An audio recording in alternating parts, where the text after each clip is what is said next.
Hey guys, welcome back to Horror Movie Rewind. I'm Dustin. This is part 2 of my Samantera theory from the Scream series. It's technically probably part 1. The first video, I just kind of ranted and talked shit about these guys on Reddit who were being mouthy and ended up looking like imbeciles. But nevertheless, I'm going to try to do this in a linear fashion as far as 5 and 6 go. Obviously, I'm going to start in this video of the series with the cold opening from Scream 5. I'm not going to keep this long, and I'm not going to be so Scream-centric. I said that in the last video, but I'll probably even, cut it up, put some stuff in between about other films. But I think it's interesting. Again, I'm never going to say that I'm the first person to say what I'm about to say. There's a lot of says. But I haven't seen anyone else with it, and I hope that I'm going to present it in a very, if nothing else, unique fashion, and it's interesting and something to think about. I got some evidence. I'm going to back this shit up, right? So, with that being said, let's get started with the cold opening from 5, which obviously pertains to Tara, since she's the only character, with the exception of Ghostface, that appears, and why I think that she was definitely all along, planning to be a Ghostface. The cold opening explanation is best broken down into 3 parts, and I'll call them suit, keys, and phone. And we're going to start at the top with suit. It's the most obvious. Because during Tara's reenactment of the Casey Becker scene from the original Scream, in the background in where I'm from, we call a laundry room. More times than you can count on one hand, you will see this. So while I was editing this, I felt the need to kind of physically point out what I'm talking about, and I'm going to show you what I will call the before and after. This is while she's on the phone, kind of humoring whoever it is that she's speaking to. See that shit-eating grin on her face, no concerns. But the point is, you'll see right here, and clearly out of focus, but what very much appears to be a Ghostface mask. Let's take another look. Here we are again. Pretty much throughout the first half of this cold opening, you're going to see that hanging in the back again. Out of focus. Now, it's important to note something, according to what I'm trying to tell you, is it's obviously disembodied, and there's also other garments, clothing, something else that's hanging around here. And you'll also notice this, what I call the white area. It's kind of hard to see. Again, most of this is out of focus, but you'll see the white area here, and you'll see that this covers well into what we'll call the gray area. Now let's look from another angle. And again, probably one of the closer views you're going to get. Again, most importantly, other garments here. No legs. No one's suspended from anything. Wide area is wide open here. You got obviously what is either intended or actually is a Ghostface mask. Maybe a robe. I don't know. It might even just be the mask. It may very well just be the mask hanging there. But it's nevertheless, we'll see in just a moment. This covers the whole wide area. Then you have your gray. Now, after Tara retreats back to the kitchen after the initial attack at the front door, milliseconds before, you see what's happening now, you'll notice this wide area at the top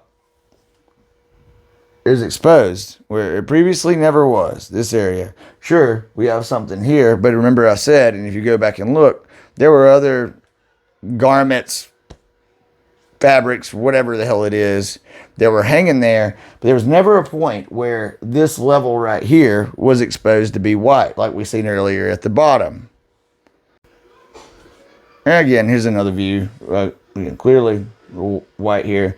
And you gotta assume that right here isn't anything hanging. That's probably the shadow from the Ghostface figure. If you look at the top, it rounds off pretty similar to that. But nevertheless, nothing on that side.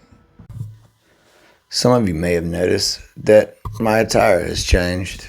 And that's not because I've been filming this for 3 days. It's because I got this shirt in the middle of the day, and I'm a schmedium, and I had to shrink down a medium to a small-ish.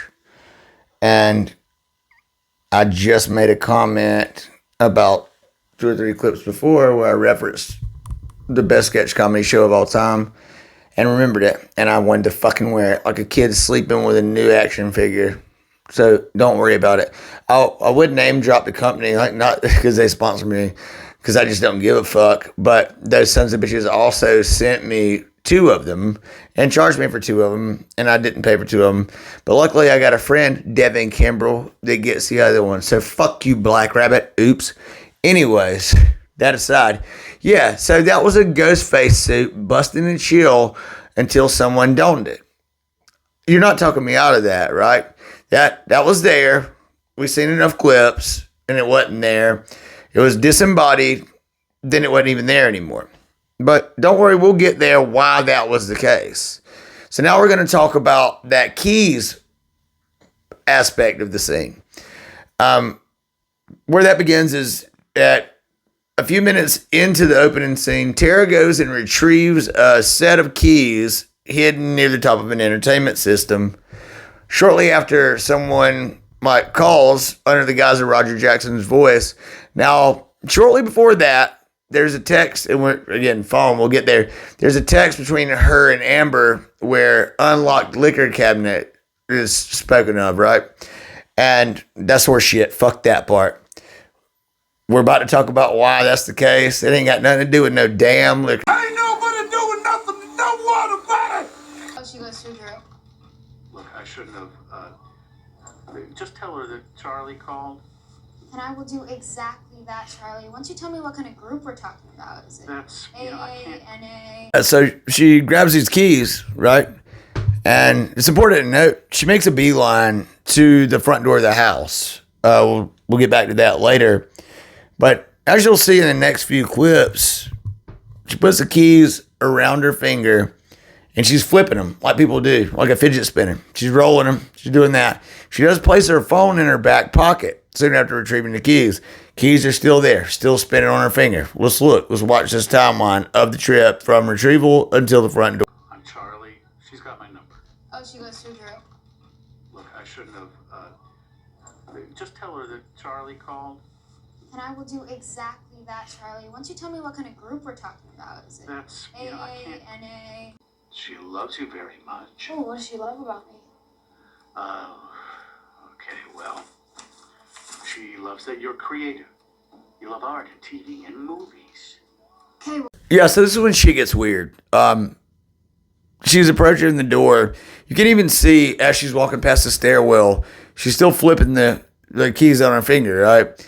Now, she bends down to pick up the mail, and you could argue that you hear keys clanging on the floor, but it gets, pun intended, I guess, shuffled up with the sound of the mail.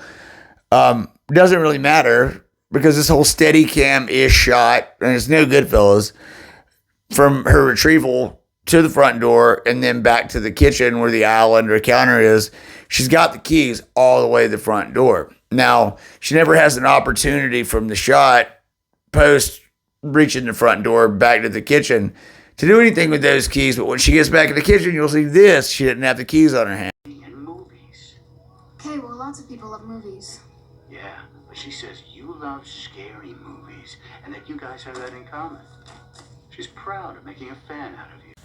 So this has already run longer than I want it to. I'm going to try to round this out, but I do have to encapsulate everything I said previously. And then we'll move on if you watch the third video, if I hadn't bored the shit out of you. But the phone aspect is a big one.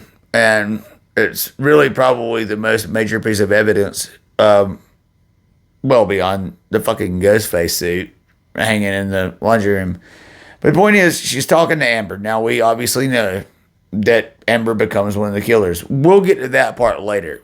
Like her and Richie, all that. That doesn't matter here, except for the fact that if anybody knows what the Cultist Stu Mocker is, I was a buyer before all the controversy and actors getting released and Jenna Ortega taking a stand.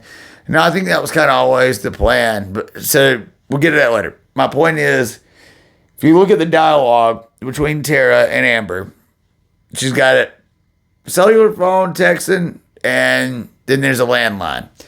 And you see, in the first part of this video, her shit, like, she's like laughing at the Roger Jackson voice. It's her and Amber practicing. I'm sure of that. But that's my fucking opinion. Point is, look at the text messaging. What are they doing? What they're doing is they are covering tracks. And because this is like, what, 2023, I think?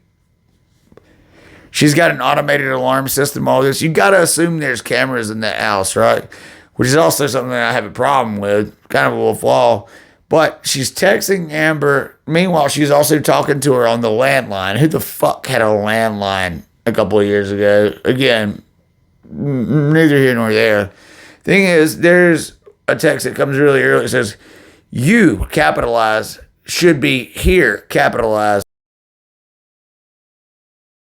That's like, this is the time. Let's do it. Come fucking attack me. Like, hence why that suit's hanging in the laundry room and it wasn't there when she got attacked. Also, the same reason why she's the only survivor that gets knifed up.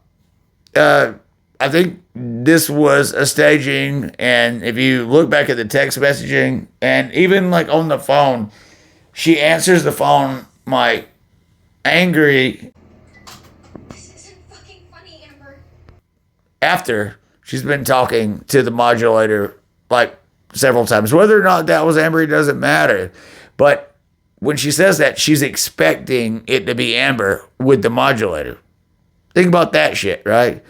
All right. And then the key sitting at the front door. Well, if you watch this clip, then she runs to the front door like expecting nothing less than it to be unlocked. The fuck would you not lock that front door? You set the keys there. Okay, well, you know why? So that someone could get those keys and it would make sense for doors to be unlocked. Now, why she got spooked, I don't know. We do know how this movie ended. We know how the sixth movie ended. We'll get to that later. I think that it's a whole other topic. But I think that Amber and Tara had plans to do this together. And I think that Tara and Sam had plans to do it.